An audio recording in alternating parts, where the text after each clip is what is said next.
Welcome alpha. இயேசு கிறிஸ்துவ நாமத்தினாலே உங்களை வாழ்த்துக்கிறேன்.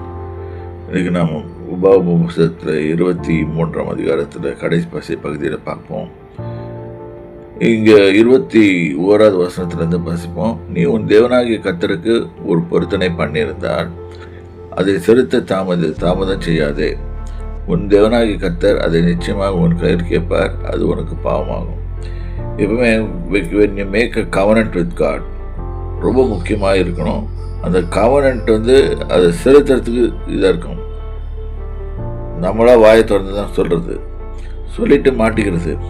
அப்புறம் பொருத்தனை பண்ணாமல் இருந்தால் உனக்கு உண்மையில் பாவம் இல்லை. பொருத்தனை பண்ணலன்னா பாவம் இல்லை. நம்மளா சொல்கிறது, ஆண்டவரே எனக்கு என்னை ஆசீர்வதிச்சிங்கன்னா உங்களுக்கு இவ்வளோ தரேன், இவ்வளோ பண்ணுறேன், இது பண்ணுறேன், அது பண்ணுறேன், இது அப்படின்னு நேர்ந்துக்கிறதுன்னு சொல்லுவாங்க பிற மதஸ்தர்.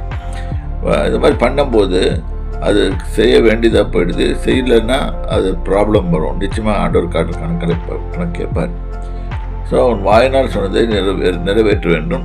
உன் தேவனாகிய கர்த்தருக்கு உன் வாயினால் நீ பொருத்தனை சொன்ன உற்சாக பலியை செலுத்தி தீர்ப்பாயாக. இது ஒரு பெரிய பிரச்சனை வரும். நாளைக்கு சாபம் மேலே இறங்கும். இது இருக்கும். இந்த காரியங்கள் எல்லாம் நம்ம பார்த்து கவனிக்க வேண்டும். இது பிரசங்கி 5ஆம் அதிகாரத்திலையும் போடப்பட்டிருக்கும். நம்ம ஏன் தூதனுக்கு முன்பாக வீணாக பேசணும்? தேவன் உன் கையின் கிரியை மேல் கோபம் கொண்டு அதை அழிப்பானேன்னு போட்டிருக்கோம்.